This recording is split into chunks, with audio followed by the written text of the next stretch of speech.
लोग जब भी भगवान शनिदेव की पूजा करने जाते हैं तो उन पर सरसों का तेल जरूर चढ़ाते हैं। लेकिन क्यों, इसे बहुत कम ही लोग जानते होंगे। तो चलिए आज हम इसी टॉपिक पर बात करेंगे और जानेंगे आखिरकार भगवान शनिदेव पर सरसों का तेल क्यों चढ़ाया जाता है और इसके पीछे कौन कौन सी पौराणिक कथा है।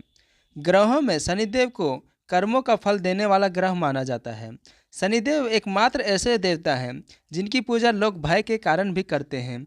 हालांकि यह समझना जरूरी है कि शनिदेव न्याय के देवता है जो मनुष्य को उसके कर्मों के अनुसार फल प्रदान करते हैं। अक्सर देखा जाता है कि शनिवार के दिन शनिदेव पर तेल चढ़ाया जाता है और सरसों के तेल का दीपक भी जलाया जाता है। तेल और शनिदेव के बीच क्या संबंध है? शनिदेव को तेल चढ़ाने का कारण क्या है? शनिदेव को तेल चढ़ाने के पीछे दो प्रमुख पौराणिक कथाएं प्रचलित हैं। पहली पौराणिक कथा, जब हनुमान जी और शनिदेव के बीच हुआ था भयंकर युद्ध। धार्मिक ग्रंथों के अनुसार एक समय शनिदेव को अपनी शक्तियों पर अत्यधिक गर्व हो गया था और उन्हें यह विश्वास हो गया था कि पूरे ब्रह्मांड में उनसे अधिक शक्तिशाली कोई भी नहीं है। इसी समय हर तरफ हनुमान जी की प्रसिद्धि भी तेजी से बढ़ रही थी। बजरंगबली के अद्भुत कार्यों को देखकर सभी देवता आश्चर्यचकित थे और उनकी वीरता की कहानियां गा रहे थे। यह सब देखकर शनिदेव को अत्यधिक क्रोध आया और उन्होंने सोचा कि हनुमान जी मेरे से अधिक शक्तिशाली कैसे हो सकते हैं। इस घमंड में शनिदेव ने हनुमान जी को आमने सामने की लड़ाई के लिए चुनौती दी और इस राम भक्त के पास युद्ध के लिए आए। जब शनिदेव ने हनुमान जी को ललकारा, उस समय हनुमान जी अपने प्रभु श्री राम की भक्ति में मग्न थे। उन्होंने शनिदेव को युद्ध न करने के लिए कई बार समझाया, लेकिन शनिदेव ने उनकी बात नहीं मानी। इसके परिणाम स्वरूप दोनों के बीच एक भयंकर युद्ध हुआ। जब इस युद्ध के दौरान शनिदेव गंभीर रूप से घायल हुए, उन्हें अत्यधिक पीड़ा का अनुभव हुआ। तब हनुमान जी ने युद्ध को रोककर उनके घावों पर सरसों का तेल लगाना प्रारंभ किया। इससे शनिदेव को राहत मिलने लगी और धीरे धीरे उनका समस्त दर्द समाप्त हो गया। तभी से सरसों का तेल शनिदेव की प्रिय वस्तुओं में से एक बन गया।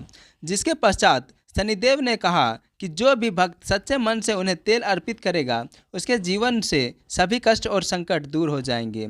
इस युद्ध के बाद शनिदेव और हनुमान जी के बीच मित्रता का संबंध स्थापित हो गया। इसलिए जो भक्त हनुमान जी की पूजा करते हैं, शनिदेव उन्हें सभी कष्टों से मुक्त रखते हैं। तो ये थी पहली पौराणिक कथा। अब बढ़ते हैं दूसरे पौराणिक कथा की ओर, जो कि रामायण काल की घटना से संबंधित है, जब हनुमान जी ने शनिदेव को रावण के कैद से मुक्त कराया था। यह कथा उस समय की है जब रावण ने सभी नवग्रहों को अपने दरबार में बंदी बनाकर रखा था, जिसमें शनिदेव को भी बंदी बनाकर उल्टा लटका दिया था। जब हनुमान जी सीता माता की खोज में लंका पहुंचे थे तो उन्होंने अशोक वाटिका को नष्ट कर दिया। इसके परिणाम स्वरूप इंद्रजीत ने हनुमान जी को पकड़ लिया और उन्हें रावण के समक्ष पेश किया। रावण ने क्रोधित होकर अपने सैनिकों को हनुमान जी की पूंछ में आग लगाने का आदेश दिया। जब हनुमान जी की पूंछ में आग लगाई गई तो हनुमान जी ने अपने पूंछ की आग से पूरे लंका में आग लगा दिया, जिसके बाद वहां से सभी ग्रह भाग गए। लेकिन शनिदेव उल्टे लटके होने के कारण नहीं जा सके।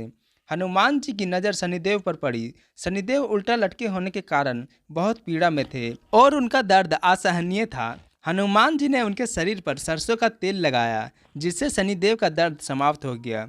इसके बाद शनिदेव ने कहा कि जो भी व्यक्ति श्रद्धा और भक्ति से उन पर तेल चढ़ाएगा, उनकी सभी समस्याएं हल हो जाएगी। इसी कारण से शनिदेव पर सरसों का तेल चढ़ाया जाता है। इसके अतिरिक्त शनिदेव ने यह भी कहा कि जो व्यक्ति शनिदेव के दिन, मतलब के शनिवार के दिन, हनुमान जी की पूजा करेगा, उस पर उनकी बुरी दृष्टि कभी नहीं पड़ेगी और साढ़े साती तथा डेढ़िया भी उसे परेशान नहीं करेगी।